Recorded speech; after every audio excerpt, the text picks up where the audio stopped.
좀 늦었습니다. 그래서 소개해 주신 대로 침례신학대학교에서 지금 신학과 교수로 하고 있고요. 사실 이슬람 전문가로 소개를 해주셨는데 이슬람 전문가는 아닙니다.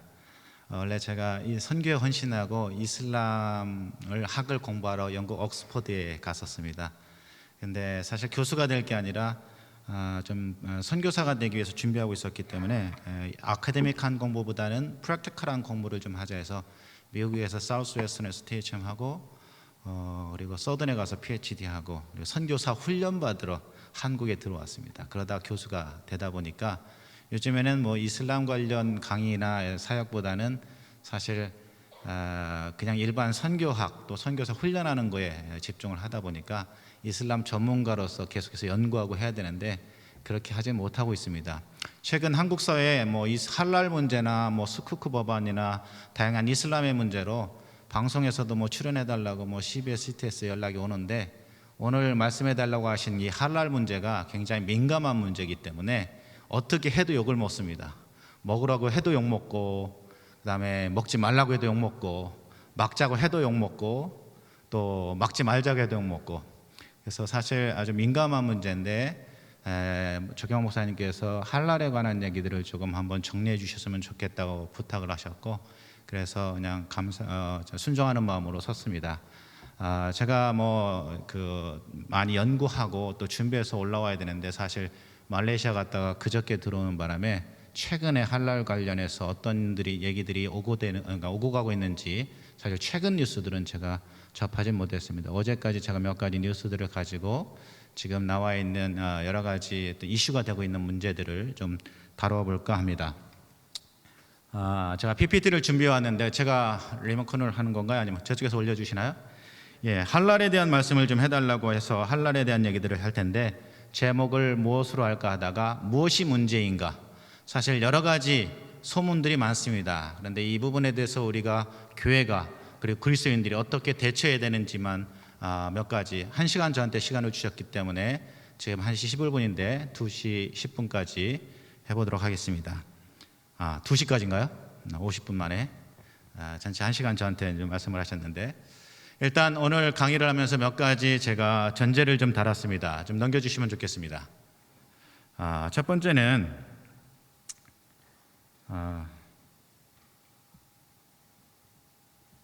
제가 아이패드가 말을 안 먹네요. 제가 이제 죄송하지만 노안이 와서 이게 잘 안 보입니다. 가끔 이렇게 말을 안 들을 때가 있습니다. 제가 정확하게 어떻게 써놨는지 모르겠지만 일단 지금 할랄에 대해서 먹어도 되느냐 말아야 되느냐 할랄에 대해서 지금 소문들이 많이 있고 많은 이야기는 나돌고 있는데 그것의 진위가 어떻고 그것의 출처가 어떻고 이런 것들을 오늘 다루지는 않을 것입니다. 그리고 또 두 번째는 우리가 오늘 1시간 동안 제가 말씀드리고 싶은 것은 할랄 문제에 대해서 한국교회가 어떻게 대처해야 되느냐 또 이 문제에 대해서 우리가 어떻게 반응을 해야 되느냐 할랄이 뭐냐 이런 문제에 대해서만 간단하게 좀 말씀을 드리려고 합니다.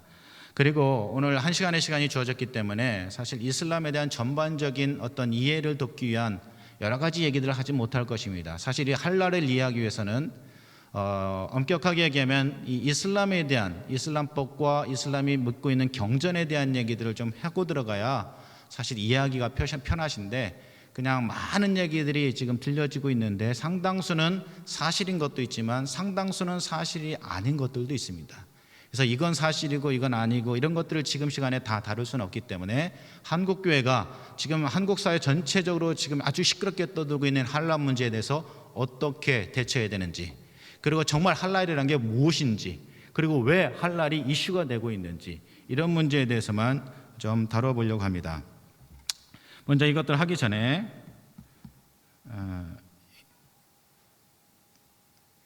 이걸 하기 전에 이슬람의 용어에 대한 이해를 좀 하시면 좋을 것 같습니다. 여러분 이슬람이라는 말이 있고 무슬림이라는 말이 있습니다. 무슬림은 또 모슬렘이라고도 얘기합니다. 근데 이슬람이라는 말은 순종 아랍어로 아슬라마라는 말에서 옵니다. 아슬라마라는 말은 그러니까 순종하다는 말입니다. 근데 이슬람에 많은 사람들이 이슬람은 평화의 종교입니다. 왜 평화의 종교입니까? 이슬람이란 말 자체가 샬롬, 살람이란 말에서 왔기 때문입니다. 왜냐하면 아랍어는 모음이 없습니다. 그러니까 자음만 표기를 하면 SLM입니다. 여기다 아와 오를 붙이면 샬롬이 됩니다. 근데 사실 이슬람 학자들도 이거에 대해서는 인정하지 않습니다. 엄격하게 말하면 이슬람이라는 건 신께 복종하는 의미를 가지고 있는 알라를 믿는 사람들의 종교가 이슬람입니다. 종교적으로 보면 알라의 뜻에 그렇기 때문에 순종하다라는 의미를 가지고 있습니다.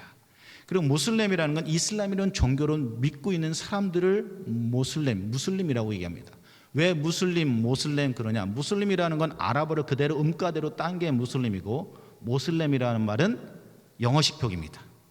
그렇기 때문에 서구의 어떤 그 서구 기독교를 워낙 무슬림들이 싫어하기 때문에 모슬렘이라는 말은 그들을 좀 평가절하는 말이다, 이런 소문들도 있는데 사실 표기상의 문제이지, 물론 무슬림들이 그거에 대해서 불편한 마음을 가질 수는 있겠죠. 하지만 아랍어를 음가대로 표기한 거냐 아니면 영어식 표기냐, 이 차이가 좀 있습니다. 무함마드, 그 다음에 모하멧, 이 말도 마찬가지입니다. 무함마드라는 말은 이슬람의 선지자인데 역시 아랍어 원어를 그대로 음가대로 딴 거고, 모하멧이라는 말은 영어식 표기입니다. 꾸란과 코란도 마찬가지입니다. 꾸란은 아랍어 음가를 딴 거고, 코란이라는 말은 영어식 표기입니다. 이제 이슬람의 신의 알라인데, 알라라는 말은 라 일라흐에서 옵니다. 무슨 말이냐면 더 가시라는 말입니다. 우리가 하나님이라고 얘기하는 것처럼 아랍어에서는 아랍어의 하나님, 우리가 말하는 하나님은 알라라고 얘기합니다. 그럴 때 이것 때문에 많은 사람들이 기독교의 하나님과 이슬람의 알라가 같다, 어원이 같기 때문에 같다라고 얘기하는데 잘못된 말입니다.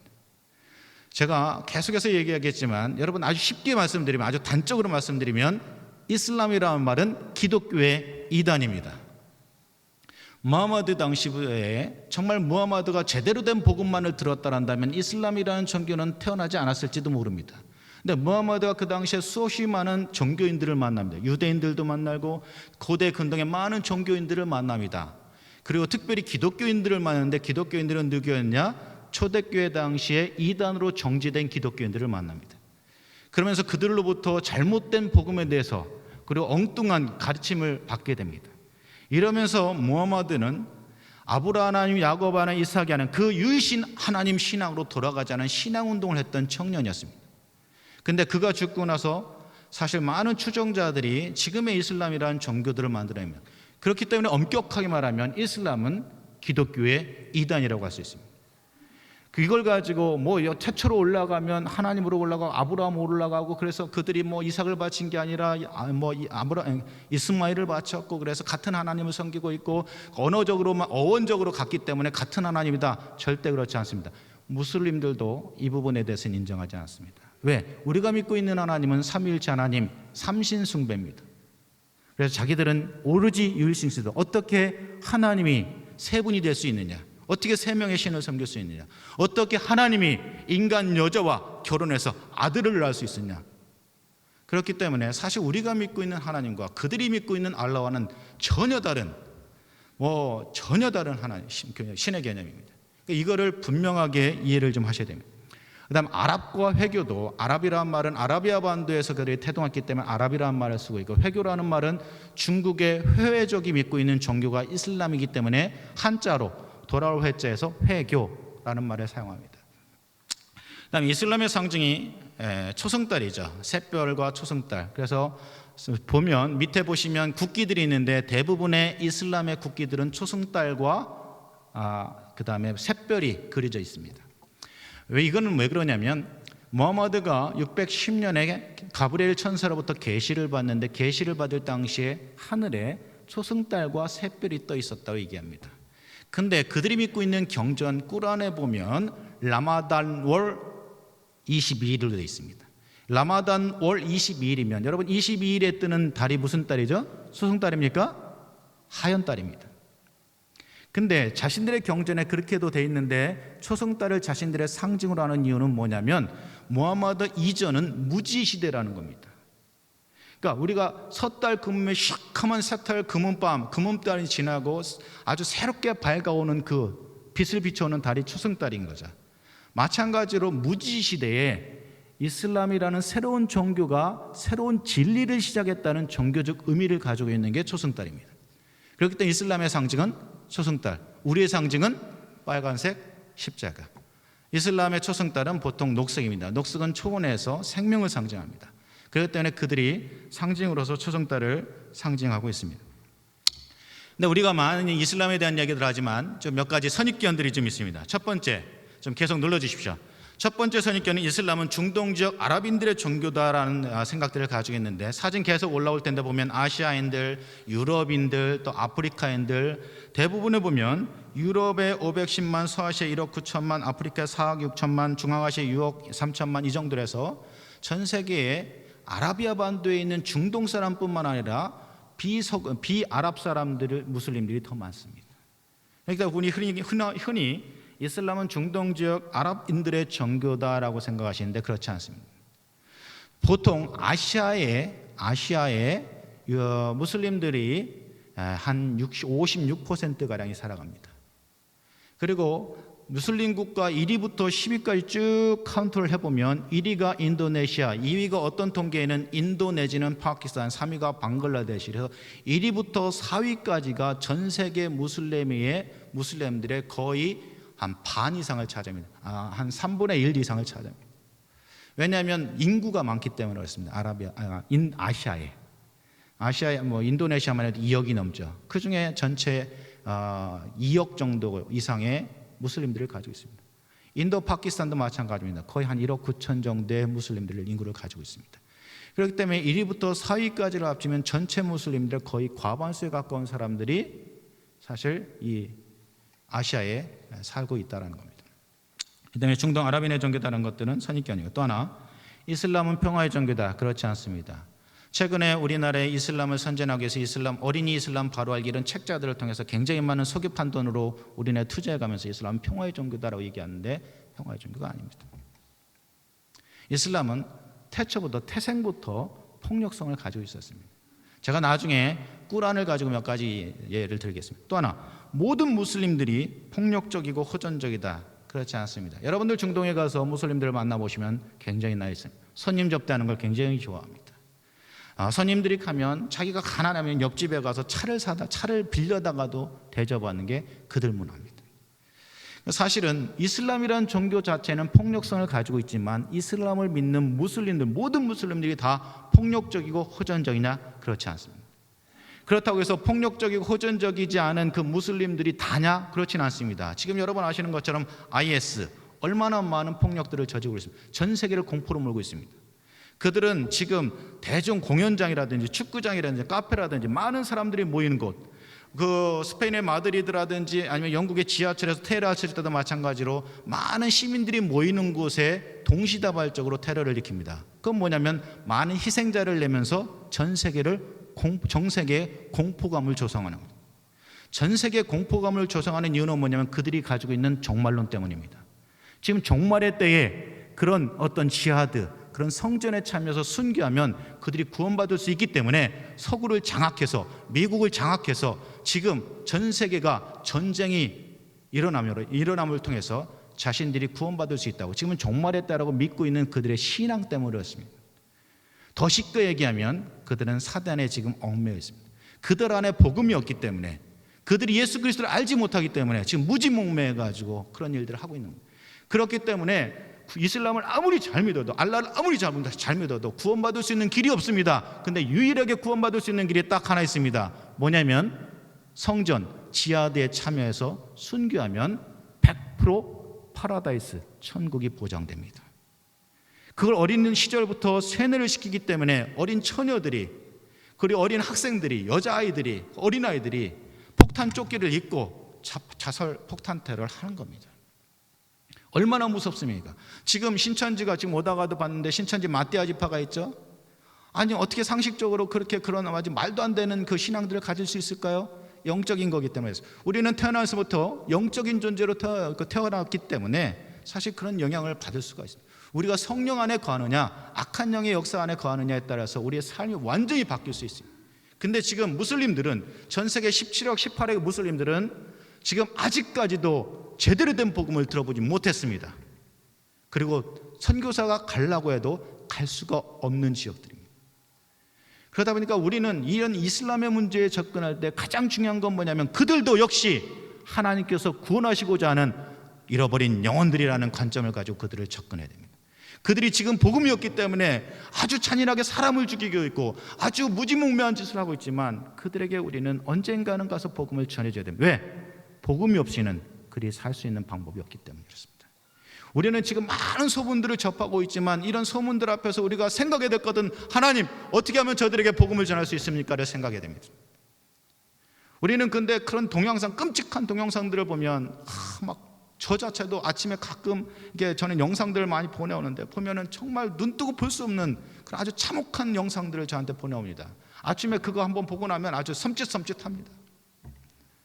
그냥 뭐 목을 자르는 거라든지 그들이 모욕하는 방법, 목을 잘라가지고 엉덩이에다가 사람의 머리를 올려놓는 거라든지 이런 것들을 아침에 보고 나면 아무리 내가 말씀을 읽고 기도해도 아주 머릿속에 하루 종일 그게 쫓아다녀요. 그러면 제가 선교학교에서 그들에게 복음을 전한다고 얘기하는데 그들의 정말 가고 싶지 않고 그들은 좀 피하고 싶고 이런 마음이 들어올 수밖에 없습니다. 이게 뭡니까? 사단이 우리를 자꾸 밀가루듯이 우리를 자꾸 유혹하는 겁니다. 못 보게 하는 겁니다. 하나님 아버지의 마음을 못 보게 하는 겁니다. 이런 관점에서 여러분들 접근하실 필요가 있습니다. 또 하나 선입견 중에 이슬람은 단일 종교다. 기독교는 뭐 장로교만 해도 100개 교단이 있는데 그들은 뭐 완전히 하나의 종교다. 아니요, 그렇지 않습니다. 크게는 순니파와 시아파, 순니파와 시아파도 누구의 혈통을 따라가느냐입니다. 정치 지도자 4명의 칼리프의 혈통을 따라가는 사람, 보통 여러분 사우디아라비아 알고 있는 순니파, 아니면 무하마드의 혈통을 따라가는 파, 이게 시아파입니다. 그 다음에 이슬람 신비주의자들, 이런 사람들 수피즘이라고 얘기합니다. 근데 사실 이런 크게는 두 개가 있는 것 같고 다 하나인 것 같지만 엄격하게 들어가 보면 엄청나게 많은 분파들이 있습니다. 무하마드도 자신이 죽게 되면 73개 분파로 분열될 거라고 예언한 바 있습니다. 실제적으로 많은 분파들이 있습니다. 그러다 보니 그 분파들 간에 갈등이 있고 그 분파들끼리 폭력과 전쟁과 어떤 다툼들이 있었습니다. 이게 이슬람의 역사입니다. 그 다음에 무슬림은 이스마엘의 후손이다. 아브라함의 장자였던 이스마엘의 후손이다. 역사적인 근거가 없습니다. 또 하나, 이슬람에서는 전도가 안 된다. 아니요, 그렇지 않습니다. 많은 사람들이 이슬람에 가서 전도할 때는 먼저 관계를 형성하고 그리고 친구가 되면 그때 복음을 전할 수 있다. 아니요, 직접 가서 복음을 전해놓고 그들이 들으면 더 그들을 양육시킬 수 있습니다. 근데 우리는 자꾸 선입견을 가지고 무슬림들을 접근하는 경우도 있습니다. 미국을 증오한다? 아니요, 미국을 좋아합니다. 미국에서 살아가고 싶어해요. 단지 서구의 세속주의를 싫어하는 겁니다. 수단에서인가요? 이런 일이 있었으면 대사관 앞에서 무슬림들이 데모를 하고 있었습니다. 근데 뒤에서 누군가 소리쳤답니다. 야, 선착순으로 미국 영주권 준다 그랬더니 모든 무슬림들이 데모를 중단하고 미국 대사관을 향해서 뛰기 시작했답니다. 그들은 그런 서구의 삶에 대한 향수들이 있습니다. 근데 그 서구가 가지고 있는 세속주의나 이런 어떤 그 태폐 문화 이런 것들을 싫어하는 겁니다. 그렇기 때문에 이런 선입견들이 있습니다. 그러면 우리가 지금 이제 오늘 이슬람에 대한 얘기들을 하게 될 텐데, 이슬람에 대해서 우리가 왜 알아야 되느냐? 첫 번째, 기독교와 가장 비슷한 교리를 가지고 있으면서 가장 적대적입니다. 여러분 십자군 원정이라는 걸 들어보셨을 겁니다. 십자군 원정 때도 들었고 초창기에는 무하마드는 유대인들에게 굉장히 어렸을 적에 은혜를 받았기 때문에 유대인들의 굉장히 아주 관계가 좋았습니다. 근데 율신 신앙으로 돌아가자는 자신의 신앙으로 돌아서지 않자 유대인들이 유대계에서 적대적으로 바뀝니다. 기독교에 대해서 적대적으로 바뀝니다. 제가 마지막 슬라이드에 보겠지만 처음에는 종교에는 강요가 없다고 얘기합니다. 그러나 완전히 태도가 바뀌면서 모든 불신자들은 도살하라 얘기합니다. 도살하라는 얘기는 목을 치라는 겁니다. 이 때문에 사실 처음부터 이슬람이 태동하면서 무하마드 당시부터 기독교와 이슬람은 굉장히 비슷한 교리를 가지고 있지만 가장 적대적입니다. 왜냐하면 무하마드 자체가 그때 당 초대교회 기독교와 유대교와 많은 고대 종교들의 영향을 받았습니다. 그리고 그 종교들을 복합해가지고 만들어 놓은 게 그들의 경전꿀 아니고 그들의 교리들입니다. 그러다 보니까 엄격하게 말하면 그들이 믿고 있는 꿀안은 사단의 위대한 걸작품입니다.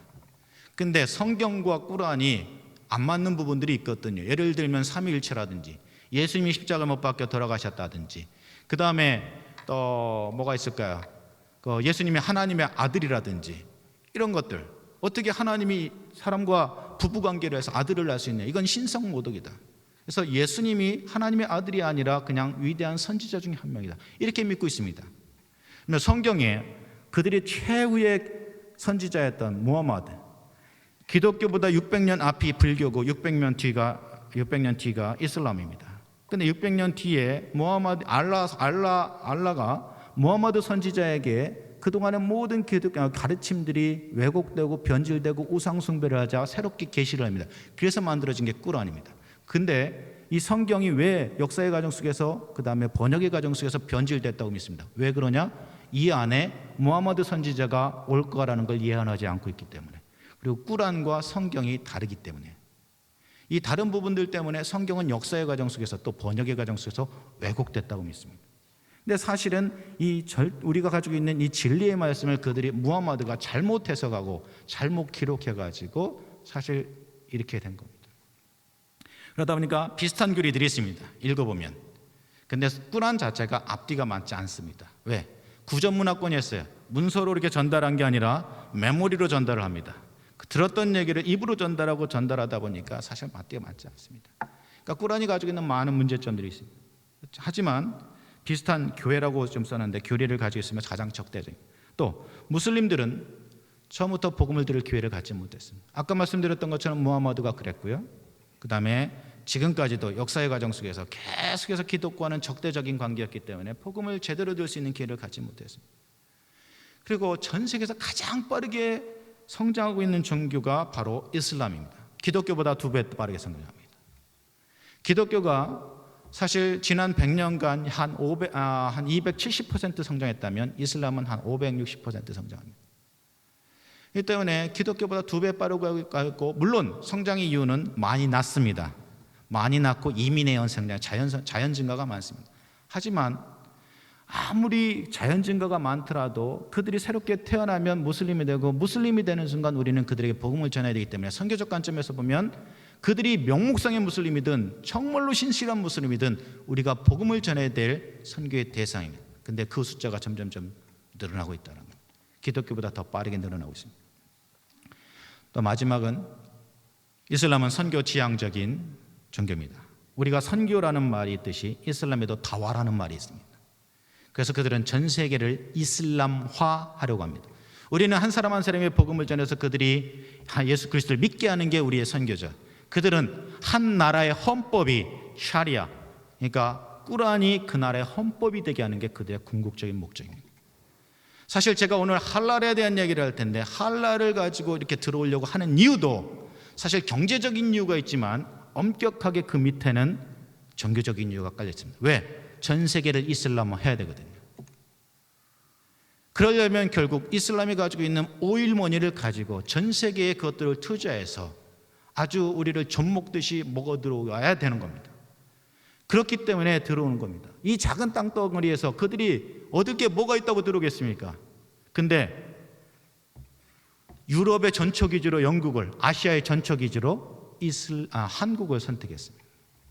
얼마 전에 사우디아라비아 법정인이 저를 만나자고 해서 한번 만나러 간 적이 있습니다. 가는데 굉장히 불안하더라고요.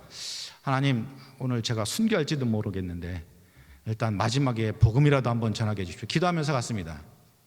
근데 골자는 뭐냐면, 지금 한국의 아시아의 이슬람화를 위해서 그 사람이 파견됐는데 한국에다 헤드쿼터를 만들까 일본에다 헤드쿼터를 만들까 타지나로 조사하러 온 겁니다. 그러면 저한테 하는 얘기가, 제가 이제 그 종교 지도자들하고 계속 교제를 했기 때문에 침례신학대학교에 강의를 좀 한번 해달라고, 할 수 있게 해달라고 하더라고요. 그래서 제가 아무리 신학과 학과장이지만 무슬림 그 지도자를 갖다가 침례신학교 강의 서면 아마 그 다음날 바로 잘릴 것 같아서 안 된다고 했지만, 지금 이렇게 어그레시브하게 들어오고 있습니다. 제가 지금 대전 카이스트하고 충남대 사이에 이슬라믹 센터가 하나 들어왔죠. 무슬림들이 헌금한 돈으로 17억을 모금해가지고 건물 하나를 샀습니다.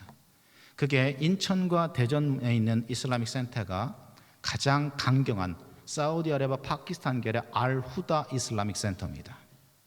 지금 이 대전에 들어와 있는데 이들이 얼마나 적극적으로 선교를 하느냐. 예전에는 카이스트와 충남대에 있는 학생들 중에 그 대표를 뽑아가지고 그 모스크를 운영했습니다. 근데 지금은 이집트에서 선교사를 파견해 왔습니다.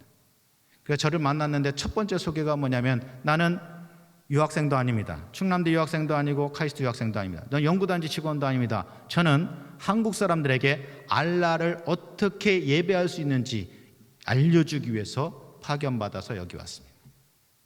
이슬람은 평화의 종교입니다. 우리는 IS하고 다릅니다. 이것들을 한국 사람들이 알려주기 위해서 저는 왔습니다. 이렇게 소개를, 이 정도로 지금은 대놓고 신천지가 그러듯이 아니면 다른 이단 종파가 그러듯이 지금 한국 사회를 접목하고 있습니다. 그래서 이슬람이 선교 지향적인 종교이기 때문에 이슬람을 알아야 됩니다. 근데 이슬람에 대해서 사실 우리는 굉장히 알 수 있는 통로도 없고 또 사실 모릅니다. 왜 모르냐? 이슬람은 한 손엔 칼, 한 손엔 꾸란이라는 사고방식을 가지고 있기 때문에 우리가 공포의 대상이지, 사실 그들에게 다가가서 복음을 전한다는 생각들을 참 못하게 됩니다. 요즘 많은 사람들이 이슬람에 대한 책들을 써내고 있고 매스컴에 나와서 이슬람에 대해서는 얘기를 하고 있습니다. 전 걱정되는 게 있습니다. 왜냐하면 우리나라는 이슬람은 매파가 있고 비둘기가 있고 굉장히 강하게 아주 강하게 접근하는 사람들이 있고 아주 온순하게 접근하는, 보수적으로 접근하는 사람들이 있고, 그들이 매파와 비둘기파 이런 얘기들 하는데, 사실 매파와 비둘기가 어디 있습니까? 그냥 매스컴에서는 센세이션한 그런 멘트들을 통해서 굉장히 사람들을 혹하게 만드는데, 제가 걱정되는 건 자꾸 이렇게 대립각을 만드는 겁니다. 처음에 말씀드렸던 것처럼 우리는 그들에게 가서 복음을 전해야 돼요. 왜?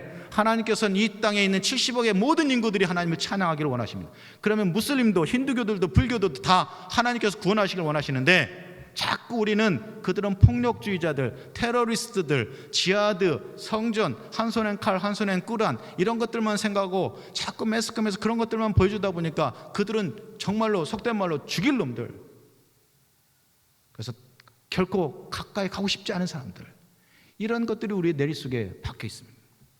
아니요, 무슬림들을 만나면 그들이 정말로 하나님을 거부하더라도 10번 만나고 100번 만나더라도 그들에게 가서 복음을 전해야 돼요. 온전한 복음을 전해야 됩니다. 근데 한국 사람들로 하여금 그렇게 하지 못하게 만들고 있습니다. 뭔 얘기냐? 결국 사단의 전략입니다. 결국 IS가 이렇게 공포감을 조성하는 이유 중에 하나도 이런 겁니다. 그런 와중에 한국에 지금 할랄 식품이 이슈가 되고 있습니다. 저는 안전한 먹거리, 굉장히 웰빙 푸드로 해서 할랄이 지금 문제가 되고 있는데, 지금 꾸란에 보면 음식에 대해서 뭐라고 얘기하느냐? 꾸란 2절에 보면 사람들이여 지상에 있는 허용된 좋은 것을 먹되 사단의 발자국을 따르지 말라. 그는 실로 너의 반역자라. 이렇게. 꾸란 2장에 보면 믿음을 가진 자들이여, 하나님이 지금 한국어 꾸란입니다. 한국어 꾸란인데 번역을 할 때 알라로 번역하지 않고 하나님으로 번역했습니다. 제가 논문을 쓸 때는 이걸 다 알라로 바꿉니다. 근데 제가 그냥 꾸란 원문을 그대로 가져왔기 때문에 한국어 꾸란 그대로 제가 지금 띄워놓은 겁니다. 믿음을 가진 자들이여, 하나님이 알라가 너희에게 부여한 양식 중 좋은 것을 먹되 알라께 감사하고 그분만을 경배하라. 죽은 고기와 피와 돼지고기를 먹지 말라. 그러나 고의가 아니고 어쩔 수 없이 먹을 경우는 죄악이 아니니라 했거늘 알라는 진실로 관용과 자비로 충만하리라. 꾸란 5절에도 이 음식에 대한 얘기들이 있습니다. 이것은 먹고 이것은 먹지 말라. 보통 무슬림들이 음식에 대해서 얘기할 때는 꾸란, 그들의 경전인 꾸란, 그리고 무함마드가 말하고 행동한 것들을 기록한 하디스라는 게 있습니다. 그 하디스를 따라갑니다. 근데 꾸란과 하디스에 이것은 먹어도 되는 것, 이것은 알라가 허용한 것, 이 할랄, 그리고 이것은 알라가 금지한 것, 하람으로 언급되어 있지 않은 것들은 알하킴의 하디스에 얘기하고 있는 거죠. 하디스가 종류가 여러 가지입니다. 그 중에 알하킴이라는 사람의 하디스가 언급하고 있는 것처럼 뭐든지 먹을 수 있습니다. 먹지 말라, 먹으라 이렇게 구체적으로 명시하지 않은 건 그냥 먹으라는 겁니다. 왜? 알라가 은혜로운 분이기 때문에 그냥 먹으라는 겁니다. 알라가 금지한 것들만 먹지 말라는 게 그들의 전통적인 가르침입니다. 그러면 할랄이라는 건 뭐냐? 쉽게 얘기하면 신이 허락한 겁니다. 사실 음식만이 아니라 신이 허락한 것, 신이 해도 된다고 얘기한 것, 신이 허용한 것, 이 모든 것들은 다 할랄입니다. 그 반대가 뭡니까? 하람입니다. 하람은 신이 하지 말라고 한 것, 알라가 하지 말라고 한 것, 그거 하람입니다. 먹는 것뿐만 아니라 우리가 뭐 십계명에서 하라 하지 말라 하는 것처럼 이런 것들도 만약 알라가 하라고 그랬으면 그건 할랄이 되는 거고, 하지 말라고 했으면 하람이 되는 겁니다.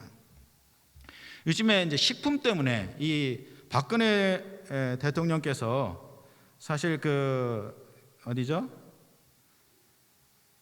파일 하나가 날아갔네요. 박근혜 대통령이 작년 3월에 그 유럽 4개국을 순방하면서 그들과 MOU, 특히 아랍에미리트와 MOU를 체결하고 들어옵니다. 그러면서 우리나라의 할랄 식품에 대한 관심들이 아주 고조되기 시작합니다. 할랄 식품에 대한 관심이 고조되기 시작하면서 사실 많은 문제들을 지금 얘기하고 있습니다. 근데 이 할랄 식품을 조금 더 얘기하면 할랄 생산 과정에서 우리가 따라야 될 규정들이 있는데, 첫 번째는 청결한 상태를 유지해야 됩니다.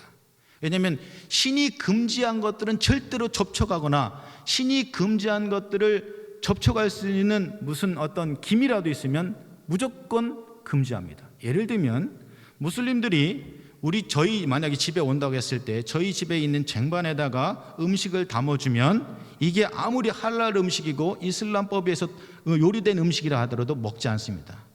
왜냐하면 이 접시 자체에 이미 신이 금지한 것을 담았던 흔적이 있기 때문입니다. 제가 그것만 새로 사가지고 그것만 한 게 아니라 여기에 돼지고기도 담았고 뭐 피가 묻은 것도 담았기 때문에 이거는 금지한다는 겁니다. 그렇기 때문에 먹지 않습니다. 심지어는 첨가제 또는 하람과 혼합되는 것 자체를 금지합니다. 어느 정도냐? 어떤 사람이 병원에 죽어갑니다. 수혈을 받아야 됩니다. 근데 수혈을 받을 사람이 비무슬림입니다. 그러면 어떻게 얘기하냐? 내가 그냥 죽겠습니다라고 얘기합니다. 이것이 그들이 믿고 있는 정교고 신앙입니다.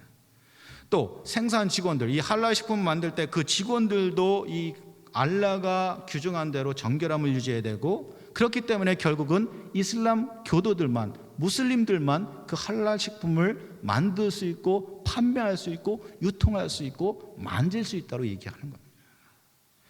이 때문에 아주 엄격하게 이런 규정들을 따라가기 때문에, 그래서 웰빙 식품이다. 왜? 인증 절차가 너무 까다롭게 그 모든 절차를 다 거쳤기 때문에 건강한 음식이다라고 얘기하는데, 사실은 사실이 아닙니다. 좀 이따 더 말씀드리겠습니다. 그래서 제가 도표에 보면 할랄과 하람을 이렇게 지금 리스트를 좀 만들어놨는데, 뭐 소, 낙타, 뭐 이런 것들, 우유, 견과류 이런 것들은 먹어도 되는 전 슬라이드입니다. 제가 지금 뒤에 하나 그 그림 하나 보여드렸죠. 그 앞에 거. 그건 뭐냐면 지금 라카가 어디입니까? 지금 라카에 있는 도로를 표시한 겁니다. 무슬림이 가는 좌측, 사진에서 좌측은 무슬림이 가는 도로입니다. 무슬림 전용 도로고 우측은 비무슬림 전용 도로입니다. 이 정도로 구분을 좀 합니다. 그래서 할랄과 하람을 엄격하게 구분하는데, 제가 리스트, 그 다음 슬라이드입니다. 그 리스트를 쭉 만들어 놨습니다. 이 때문에 꾸란에서 알라가 허용한 음식들은 마음대로 먹을 수 있습니다. 그렇기 때문에 무슬림들이 만들어야 되고, 그리고 금지한 것들과 접촉도 안 해야 되고, 금지한 어떤 것들이 첨가돼서도 안 됩니다. 그리고 알라가 금지한 것들은 절대로 접하거나 먹어서는 안 됩니다. 대표적인 것들이 무슬림이 먹지 않는 것이 돼지입니다. 돼지를 먹지 않는 이유는 여러 가지 이유가 있습니다. 돼지는 환경적으로 사실 소나 양이나 염소와 달리 인간이 먹을 수 있는, 인간이 먹기에 적합한 곡식을 주식으로 하는 동물입니다. 그렇기 때문에 그 사막이라는 그 열악한 환경 속에서 돼지와 먹는 것을 놓고 인간이 싸워야 됩니다. 그러니까 돼지를 싫어할 수밖에 없죠. 반대로 이 반추동물인 이 소 같은 경우는 인간이 소화할 수 없는 이 섬유수가 많은 것들, 그러니까 지푸라기라든지 이런 걸 먹습니다. 그러니까 소는 참 좋은 겁니다. 왜? 내가 안 먹는 걸 걔가 먹어주니까. 근데 내가 먹는 걸 얘가 뺏어 먹는 놈이 좋겠습니까? 죄송합니다. 놈이라고 해서 좋겠습니까?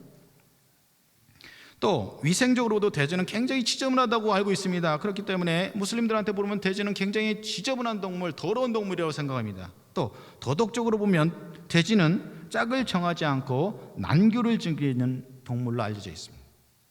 또 의학적으로 보더라도 아주 더운 사막 지역에서 돼지에 기생하는 촌충은 사실 우리 몸을 쉽게 설사를 일으키고 복통을 일으킬 수 있는 게 이 돼지입니다.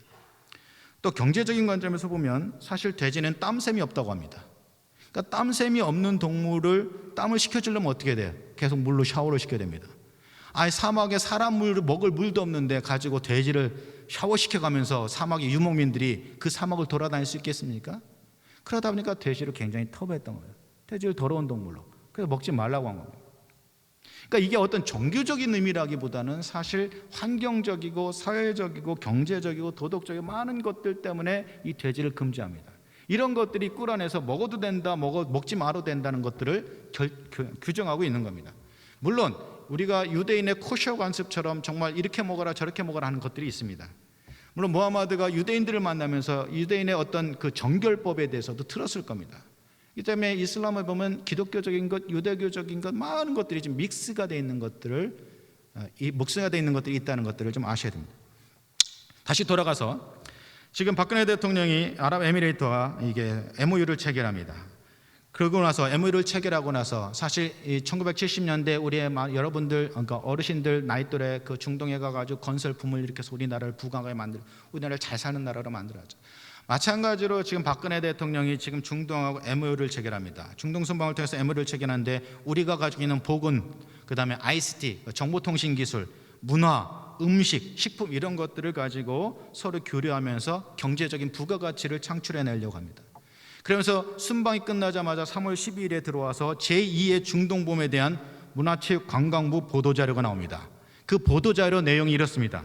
한국에 무슬림 관광객을 유치하기 위하여 기도처소를 보완하고 주요 관광지에 이슬람 기도처소를 만들어 나갈 것이다.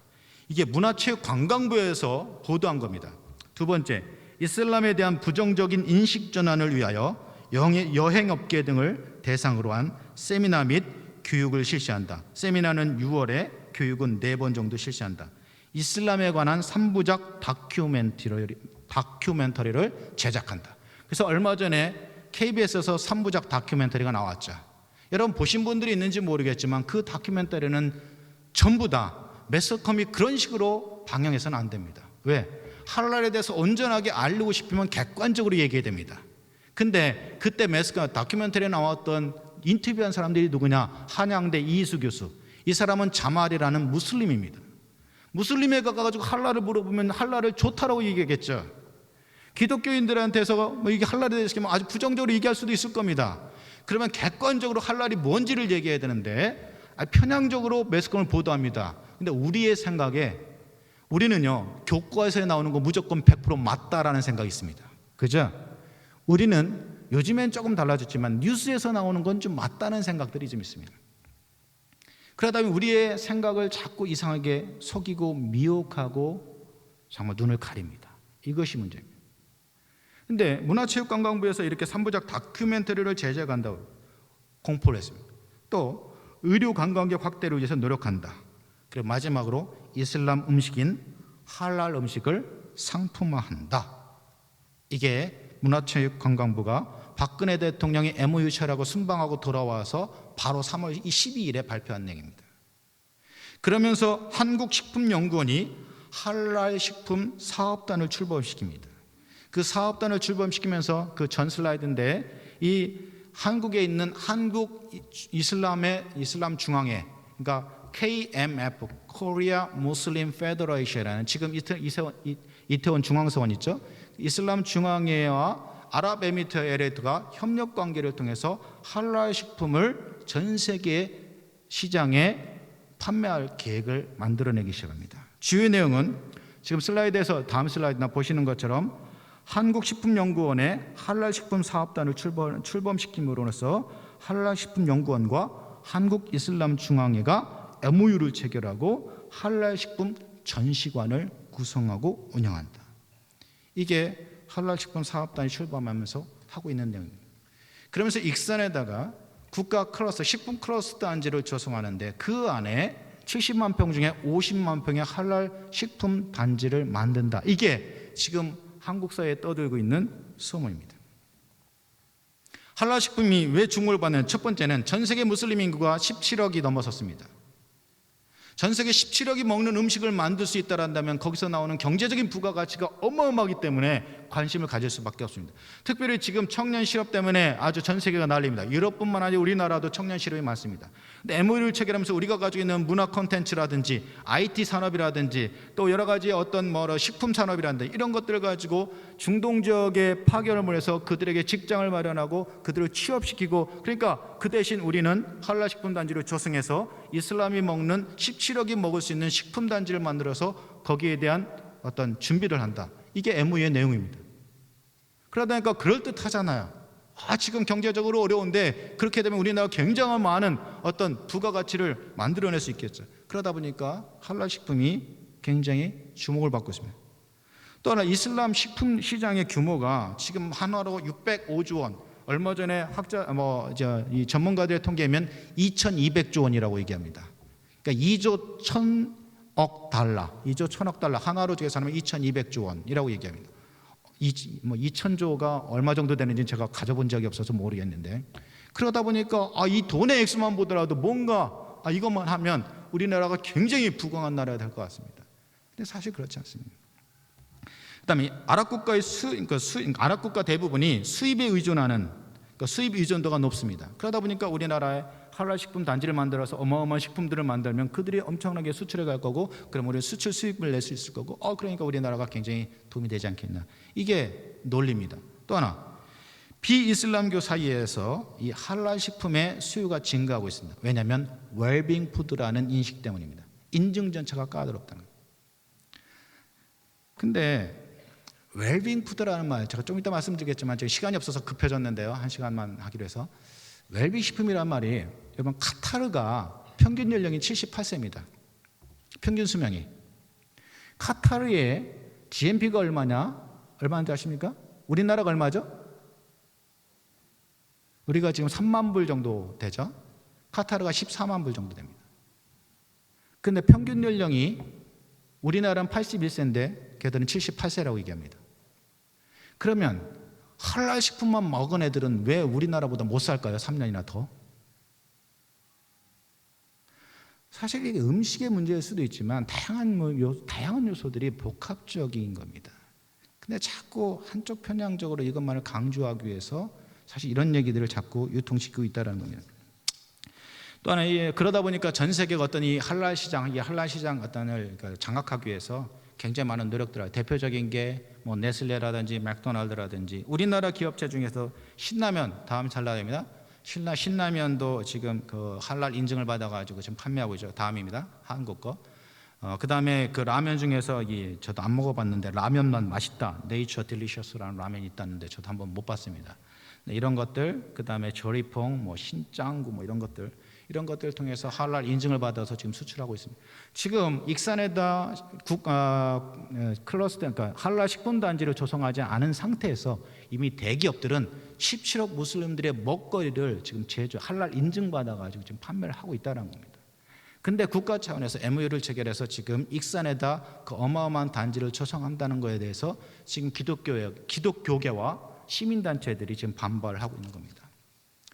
그러면 이런 여러 가지 소문들이 있는데 무엇이 진실일까? 넘겨주십시오. 첫 번째, 할랄 음식이 종교적 의미를 담고 있으니 먹으면 안 된다. 종교적 의미를 담고 있으니 먹으면 안 된다는 사람과, 이건 글로벌 웰빙 푸드니까 이거를 먹어도 된다라는 어떤 생각들로 지금 팽팽하게 대립을 하고 있습니다. 네, 제가 아주 조심스럽게 말씀드리면, 여러분, 이게 무슬림들이 음식을 만들 때, 특히 소를 도축할 때 이렇게 얘기합니다. 비스밀라, 알라후 아크바르, 알라가 위대하다, 신의 이름으로 알라가 위대하다, 이렇게 외치면서 목을 자르게 되어 있습니다. 그러니까 신의 이름으로 드려진 거기 때문에 우상의 제물이다, 그래서 먹으면 안 된다. 이게 보통 반대하는 사람들의 입장입니다. 물론 여러분, 바울이 음식에 대해서 얘기하는 거 여러분 잘 아실 겁니다. 근데 제가 다양하게 이거에 대해서 자세하게 신학적으로 얘기하기 전에 이것만 말씀드리겠습니다. 만약에 무슬림들이 만드는 음식이었기 때문에 먹지 말아야 된다는 논리로 접근하면, 우리는 중동 지역에 선교여행 가면 내내 금식하셔야 됩니다. 그렇다고 제가 먹으라는 말씀을 드리는 게 아닙니다. 근데 이걸 먹음으로 해서 이게 우상이 되면 거름직하면 그다음에 끊어야 되죠. 근데 우리가 이걸 접근하는 방법에 있어서 너무나도 단편적으로 잘못된 접근을 하고 있다는 걸 말씀드리는 겁니다. 웰빙 푸드냐? 이거는 제가 좀 아까 말씀드렸던 것처럼 웰빙 푸드 아니라고 말씀드립니다. 물론 철저한 인증 절차를 거쳤기 때문에 조금 더 웰빙 푸드에 가까울 수는 있습니다. 근데 웰빙 푸드이기 때문에 우리가 들어와야 되느냐? 이런 건 아니라는 겁니다. 전 세계 25% 인구를 차지하고 있는 무슬림 시장에 한식의 세계화를 통해서 부가가치를 창출할 수 있기 때문에 우리가 적극적으로 수용해야 되는, 이게 국가에서 많은 대기업들이 이윤을 창출하기 위해서 하는 얘기들입니다. 근데 생각을 해보십시오. 할랄 인증을 받으려면요, 그 인증 절차가 굉장히 까다롭습니다. 우리나라에서는요, 할랄 인증을 받기 위해서 기업체가 할랄 인증을 받으면 2천만 도 한도 내에서 90%를 국가가 지원해 줍니다. 그러면 제가 회사를 하고 있는데 우리 회사에서 만드는 음식 중에 할랄 인증 받은 음식을 만들기 위해서 인증업체에 인증을 신청해서 따와야 되는데 그게 엄청난 돈이 들어갑니다. 근데 2천만 원에서 90%니까 1,800만 원 정도는 국가가 지원을 해줍니다. 최근에 청아쿠푸드라는 횡성에 있는 기업체가 그 할랄 인증을 받았습니다. 근데 2년이라는 시간이 걸렸습니다. 근데 중간에 포기하고 싶었는데 그동안 투자한 돈이 있어서 포기를 못하고 결국 2년 만에 받아냈습니다. 국가에서 90%의 지원금을 받았겠죠. 근데 거기서 인증받은 음식들이 뭔지 아십니까? 그냥 아주 단순한 겁니다. 무슬림들이 생전에 보지도 못한 거, 짱아치 같은 거. 이미 기업체들은 할랄 인증을 받아가지고 자신들의 기업 이윤을 남기고 있습니다. 근데 문제는 뭐냐면 인증기관이 전 세계에 200개, 300개가 됩니다. 그러니까 우리나라가 이 할랄 인증을 할 수 있는 건 한국 이슬람 중앙회, 그 KMF만 가지고 있습니다. 그러니까 KMF가 이 할랄 인증 자격을 가지고 있는데 전 세계의 무슬림들이 우리나라 이슬람 중앙회의 인증을 신뢰하느냐? 그렇지 않습니다. 그렇기 때문에 지금 기업체들이 우리 KMF뿐만 아니라 그 말레이시아의 자킴이라든지 싱가포르의 모이스라든지 할랄 인증기관으로부터 지금 인증을 받으려고 교차 인증을 받으려고 하고 있습니다. 왜?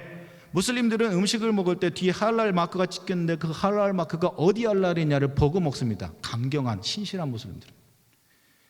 근데 지금 우리나라에서는 한국 이슬람 중앙회와 지금 아랍에미리트에 MOU를 체결해서 이슬람회가 주도해가지고 할 수 있도록 적극적으로 지원하고 있습니다. 지금 국가 정부가 한 종교에 물론 많은 기업체들을 유치하기 위한 거지만 지원하고 있습니다. 근데 한국 중앙회가 하는 건 뭐냐면 한국의 이슬람화입니다. 무슬림들의 궁극적인 목적은 뭐냐면 전 세계 이슬람화입니다. 그렇기 때문에 사실 이 무슬림 신장의 한식의 세계화 때문에 부가가치 때문에 이걸 적극적으로 수용해야 된다는 건 한계가 있습니다. 또 뭐냐? 동물 도축법. 이슬람의 동물을 도축하는 방법은 다비아입니다. 다비아 도축법은 뭐냐면 동물을 거꾸로 매달려 놓고 머리를 메카 방향, 지금 사우디아라비아 메카 방향으로 향하게 하는 다음에 비스밀라, 신의 이름으로 알라후 아크바르트, 알라는 위대하라는 것들을 외치면서 목을 칩니다. 식도와 동맥을 쳐가지고 완전히 피를 다 쏟아내게 거꾸로 매달아 놓습니다. 근데 정신이 온전한 상태에서 목을 쳐야 됩니다. 왜? 이 심장이 펌프질을 하면서 몸 안에 있는 모든 피가 다 빠져나와야 되기 때문에 그렇습니다. 그게 시간이 몇 분이 걸리는데 그 몇 분 동안 소는 고통스럽게 죽어간다는 거예요. 이게 동물보호협회에서 이 할랄 음식 굉장히 잔인하다, 소 도축 방법이 너무 문제가 있다고 자꾸 시비를 거는 겁니다. 근데 얼마 전에 우리 매스컴에서 인터뷰를 했습니다. 인터뷰를 했는데 어디에다? 한국중앙상황회에 인터뷰를 했습니다. KMF 때 인터뷰를 했더니 기절시킨다, 여기 답변을 했습니다. 근데 지금 이런 것들을 통해서 보면 사실 우리가 지금 매스컴에서 들려지는 것 중에 상당수는 사실에서 거리가 멀은 것들이 많습니다. 제가 좀 아까 지금 소 도축방법에서 얘기했던 것처럼 이 동물보호법에 보면 누구든지 동물을 합리적인 이유 없이 죽이거나 잔인하게 죽이거나 타인에게 혐오감을 주는 방법으로 죽여서는 안 된다. 이게 동물보호법 6조에 나와 있는 겁니다. 그래서 우리나라는 소를 도축할 때 어떻게 하느냐? 가스를 살포하다거나 약물을 투여한다거나 아니면 총을 가지고 죽여놓고 도축을 합니다. 머리를 자르고 손발을 자르고 뭐 여기 우족 같은 거 만드시잖아요. 그 껍질을 벗기고 해서 그걸 다 소를 도축합니다. 근데 무슬림들은 어떻게 하냐면 거꾸로 매달아 놓고 동맥을 끊어가지고 피를 다 뽑아내고 그리고 도축을 합니다. 근데 인터뷰 내용 어떻게 하느냐? 기절시키고 한다.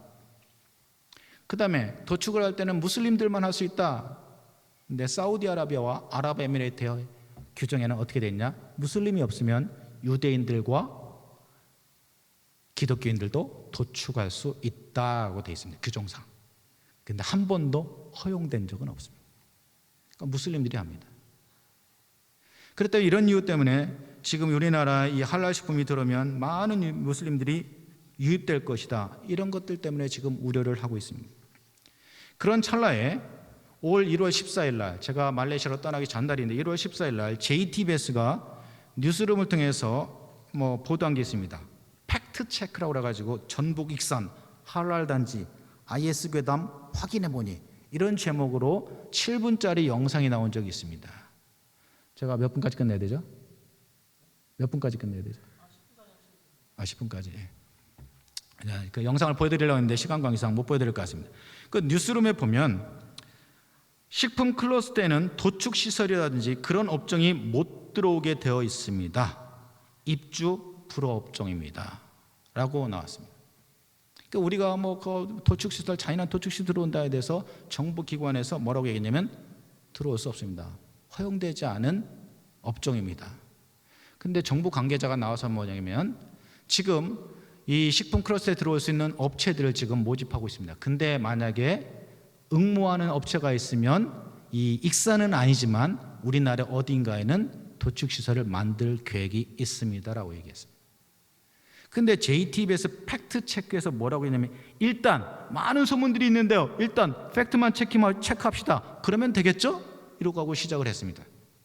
이 뉴스를 본 많은 사람들은 저게 정말 사실이다. 그래서 상당수 목회자들도 이 부분에 대해서 굉장히 많은 페이스북이나 유튜브 그 카톡을 통해서 메시지를 주고받는 걸 봤습니다. 근데 사실 거기서 팩트 체크를 해가지고 그러면 되겠죠? 우리가 사실만 체크하면 되겠죠? 이런 말 하고 7분짜리 영상을 내다 보니까 거기에 있는 것이 100% 사실이다라고 얘기하는데 여기 몇 가지 제가 문제점을 말씀드려요. 첫 번째, KMF에다 질문을 했다는 겁니다. 한국 이슬람의 중앙회에다가 질문했다는 겁니다. 한국 이슬람 중앙회는 뭐냐? 결국 한국의 이슬람화를 위해서 일하는 단체입니다. 그런 단체에다 질문하면 당연히 할랄에 대해서 긍정적인 얘기들만 하겠죠. 근데 긍정적인 얘기들만 하는 이 편향된, 다 거짓말은 아닙니다. 편향된 얘기들이 사실이라고 우리는 믿게 되겠죠. 또 50만 평은 결정된 바가 없다. 70만 평 중에 50만 평 할랄 식품 단지다. 그런데 정부 관계자가 나와서 뭐라고 했냐? 50만 평은 결정된 바가 없습니다. 그랬는데 어제 그저께 다시 정부기관에서 하도 기독교계가 반대 시위를 하자 정부기관에서 다시 해명을 했습니다. 국가식품 클러스터 산업용지는 70만 평이 아니라 46만 평이다. 그중에서 국내 입주 기업 면적이 32만 4천 평, 해외 식품기업 임대 면적이 13만 6천 평. 그 외국인 투자 촉진법에 의해서 외국인 투자자들이 들어오면 그 13만 평에 대해서 적절한 요건을 다 갖춘 기업체에 대해서 100% 세금을 감면해 준다. 이건 지금 새롭게 만든 것이 아니라 외국인 투자 촉진법 1998년부터 시작된 외국인 투자 촉진법에 의해서 계속해서 시행되어 오던 거다. 그다음에 외국 기업들에 대해 외국 무슬림들이 유입해 오면 사실 그 외국인 투자 회사들이 들어와 가지고 우리나라 사람들 고용을 하기 때문에 거기에 대한 어떤 그 감사 뭐라 하죠? 고용 지원금으로 전북도가 100만 원, 익산시청이 50만 원, 150만 원을 지원할 거다. 이거는 사실 외국인 고용 지원금으로 주는 거지 특정 종교에게 특혜를 주는 게 아니다. 근데 지금까지 국가식품 클러스터 단지에 이 입주 계약을 체결한 것이 7개, 국내는 7개 기업입니다. 그래서 외국인 투자 신고를 한 게 한 6개 정도 된다고 얘기합니다. 근데 그중에 무슬림들은 하나도 없다고 얘기합니다. 이게 농림축산식품부가 1월 21일 날 발표한 겁니다. 그러니까 지금 14일에 정부 담당자가 나와서 했던 얘기와 22일에 농림축산수산부에서 나와서 했던 얘기가 또 틀리는 부분들이 좀 있습니다. 근데 지금 우리가 자꾸 이런 여러 가지 소문들 때문에 어떤 게 사실인지 어떤 게 진실인지 사실 알 수 있는 게 참 애매합니다. 또 하나, 도축시설의 문제. 도축시설은 익산에다가 안 만들 거다. 하지만 지금 기업체들을 지금 모집하고 있는데 만약에 기업체들이 응모를 한다면 익산이 아닌 다른 지역에 우리가 도축시설을 만들 거다. 어쩌면 그 말이 맞을 수도 있습니다.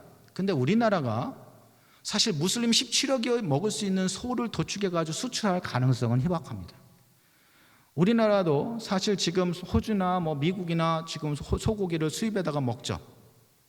근데 그 수입한 소고기를 이슬람 할랄 식품을 만들어서 판매한다는 건 뭐냐면 그 전제 조건은 우리나라에 무슬림이 그만큼 들어온다는 전제 조건입니다.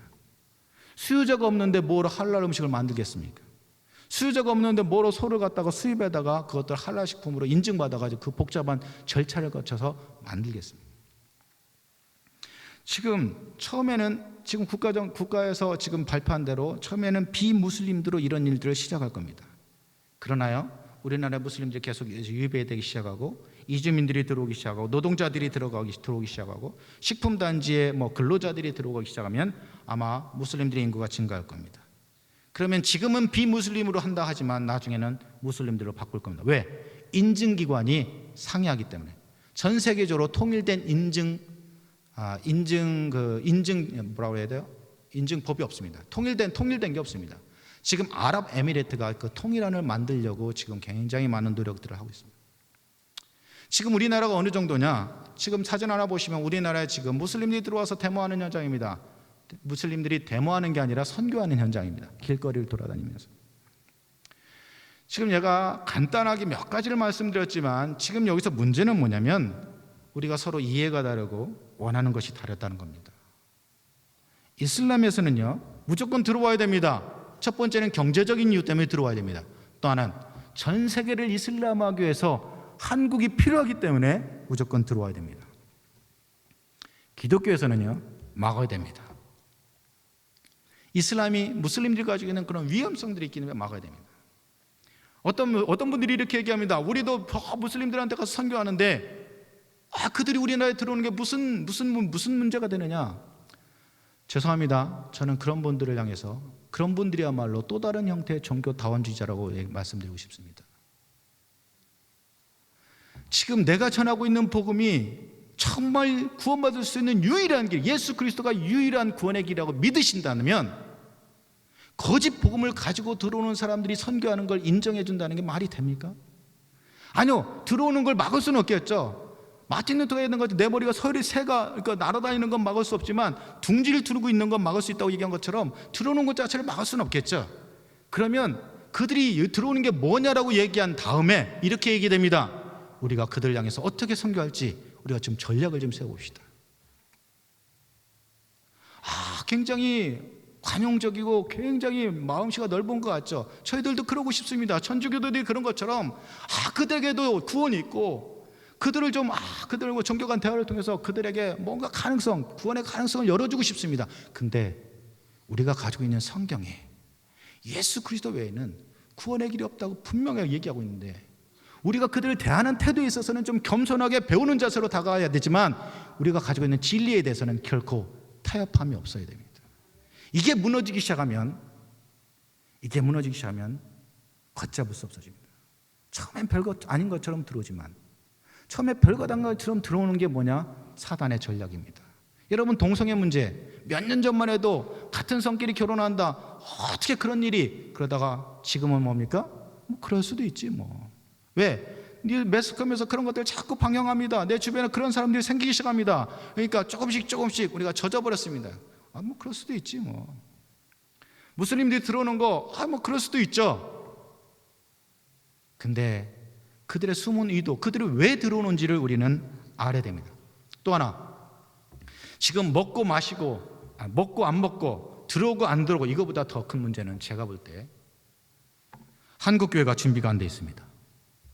우리는 막아야 됩니다. 피켓시가 지혜롭지 못한 것 같지만 그런 것들을 통해서 관심 없는 사람들의 관심을 일으키고 함께 기도할 수 있도록 그런 것들도 필요합니다. 막아야 됩니다. 근데 지금 문제는 교회가 무능력해졌습니다. 복음의 능력을 상실했습니다. 그들은 밀고 들어올 겁니다. 막을 수 있다면 좋은데 아마도 그들은 밀고 들어올 겁니다. 어떻게든 들어올 겁니다. 이미 기업체들이 많은 할랄 인증을 통해서 할랄 식품들을 만들고 있고 그것들을 확산시켜 나갈 겁니다. 뭐 할랄 단지가 아니더라도 할랄 식품을 어마어마하게 만들어 가지고 우리가 수출할 겁니다. 근데 지금 한국교회가 너무나도 무능력해졌고 한국교회가 너무나도 복음의 능력을 상실했기 때문에 지금 그들을 막을 준비가 안 돼 있고 들어오더라도 그들에게 복음을 전할 수 있는 준비가 안 돼 있습니다. 저는 이게 더 큰 문제라고 생각합니다. 또 하나 지금 굉장히 많은 시위들을 하고 있습니다.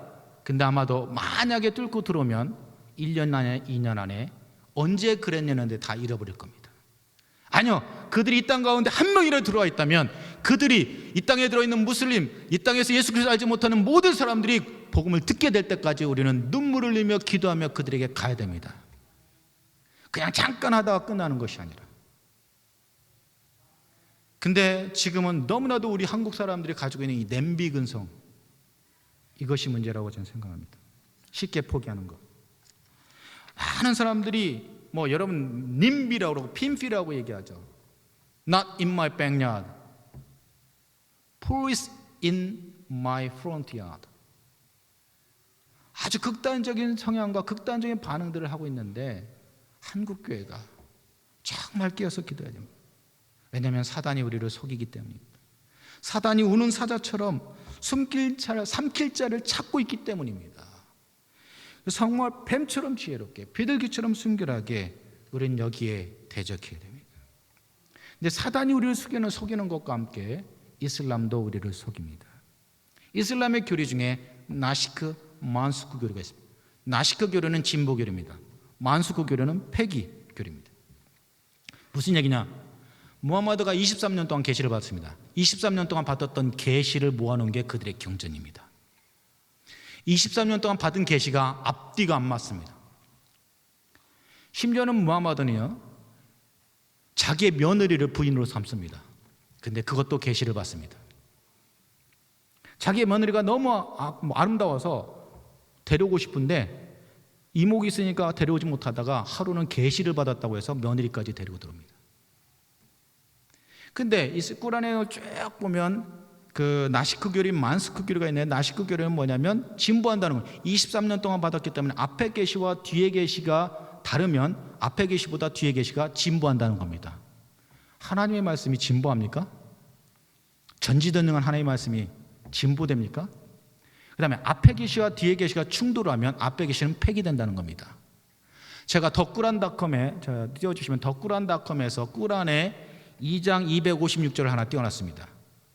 226 나시크 말고 만스크 말고 한번 보십시오. 2장 226 영어로 된 겁니다. 영어로 된 거. 예, 2장 256절 영어로 인터넷에서 꾸란 2장 256을 딱 치면 저기에 어브로게이트 이렇게 되어 있습니다. 뭐냐면 폐기됐다는 겁니다. 무슨 얘기냐? 앞에 계시에서는요, 종교에는 강요가 없나니 이렇게 되어 있습니다. 꾸란 9장에 보면 모든 불신자들은 도살하로 되어 있습니다. 아니, 종교는 강요가 없다고 하더니 불신자들은 비이슬람들은 죽이라고 해서 이게 충돌이 되잖아요. 근데 이 앞에 계시와 뒤에 계시와 충돌되니까 이 앞에 계시는 폐기되는 겁니다. 그래서 2장 256절이 폐기된 겁니다. 이들이 가지고 있는 경전이 이렇습니다. 이 때문에 지금 앞에 계시와 뒤에 계시가 충돌해가지고 앞에 계시가 폐기가 됐는데 지금 한국에서 이슬람은 평화의 종교다라고 홍보하는 사람들이 어떤 계시를 가지고 얘기를 하느냐? 앞에 있는 계시를 가지고 얘기합니다. 이미 폐기된 계시를. 근데 우리는 모르죠. 한 번도 꾸란 읽어본 적이 없어요. 여러분 꾸란 절대 읽지 마십시오. 꾸란 읽으시려면 성경을 읽으십시오. 근데 꾸란 읽어본 적이 없으니까 우리는 그런가 보다라는 거죠. 우리는 흔히 카더라 통신이라 뭐뭐 카더라 이 카더라 통신이 사실 우리를 좀먹어갑니다. 또 하나 이슬람이 가지고 있는 계시가 하나 있습니다. 뭐냐면 교리가 있습니다. 따끼야 교리입니다. 따끼야 교리는 뭐냐면 알라를 위해서 거짓말을 허용하는 교리입니다. 지금 우리나라 신학교에 무슬림들이 들어와 있습니다. 무슬림에도 불구하고 내가 무슬림이 아니라고 거짓말해도 그들은 무관합니다. 왜? 알라를 위해서 하면 다 됩니다. 인샤알라, 알라의 뜻이라면. 제가 이런 몇 가지 말씀을 드렸는데 이런 것들을 통해서 우리가 지금 깨달아야 되는 것들은 뭐냐면 우리가 진리를 분별해야 된다는 겁니다.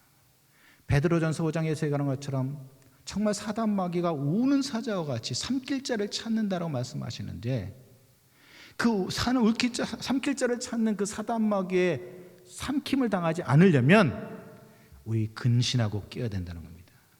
한국교회가 깨어서 기도해야 된다는 겁니다. 지금 익산에 단지 들어오는 거 우리가 피켓 시위도 하고 거부운동도 하고 우리 교회들이 연합해서 정말 기도도 하고 다양한 일들을 해야 되겠죠. 근데 계속해서 한국교회가 정말 이 사단 마귀가 움킨자를 찾기 위해서 지금 아주 우리를 덤벼들고 있는데 이게 잡아먹히지 않으려면 한국교회가 다시 복음을 회복하고 깨어서 기도해야 된다는 겁니다. 제가 짧은 시간 동안에 이슬람 할랄에 대한 말씀을 해달라고 해서 다양한 것들을 가지고 얘기하지 못했지만 지금 매스컴에서 알려지는 것들, 지금 얘기되어지는 것들 중에 상당수는 사실과 거리가 먼 것들이 있습니다. 그렇다고 다 거짓말은 아닙니다. 왜냐하면 국가도 그렇고 또 이슬람도 그렇고 어쨌든 그들은 한국에 들어와야 됩니다. 그래서 다양한 권무술수를 가지고 다양한 방법들로 밀고 들어올 겁니다. 우리는 그들을 막아야 됩니다. 근데 그들이 정말 들어오더라도 그들에게 우리가 어떻게 복음을 전할지 고민해야 됩니다. 우리가 막다가 안 돼서 그들이 들어오면 그냥 포기하고 마는 것이 아니라 지금 우리는 이 땅 가운데 정말 여러 가지 모양으로 이 땅을 좀먹게 하려고 들어오는 그 무슬림들에게 어떻게 복음을 전할 수 있는지, 이 중에서 여러분 이슬람 전문가들을 양성해야 됩니다. 이 중에서 정말 이 땅 가운데서 다문화 사역들을 통해서 무슬림들에게 복음을 전할 수 있는 그런 사람들도 일어나야 됩니다. 한국교회가 이것들을 위해서 준비하지 않으면 한국교회는 지금 신천지에서 정말 혼란한 것보다 더 많은 혼란 가운데 빠지게 될지도 모르겠습니다. 저는 몇 년 전부터 이단 대책하는 분들한테서 강의를 나간 적이 있습니다. 뭐 때문에? 이슬람 때문에. 그분들이 이렇게 얘기합니다. 지금 신천지가 또 신옥주 언니가 지금 난리를 치고 있는데 몇 년만 지나면 신옥주보다도 신천지 이만희보다도 이슬람이 한국 사회에 더 커다란 피해를 입히게 될 거라고 얘기합니다. 지금 할랄만의 문제는 아닙니다. 2009년도에 국회에 올라갔다가 거부된 스쿠크 법안도 마찬가지입니다. 근데 이렇게 이슬람 자본과 이슬람 음식들을 가지고 지금 무슬림들은 한국을 공략하고 있습니다. 이럴 때에 한국교회가 끼어서 기도하지 않으면 한국교회는 점점점 커다란 정말 호미로 막을 거 뭐라고 했죠? 옛말에 가래로도 못 막는다고요? 그런 상황을 경험하게 될 겁니다. 지금 우리나라는 지금 외국인 노동자들이 들어와서 지금 굉장히 많이 들어와 있습니다. 우리나라 180만 이상의 노동자들이 들어와 있다고 얘기하죠. 무슬림들이 지금 외교부 통계는 20만이라지만 30만 이상이 들어와 있다고 얘기합니다.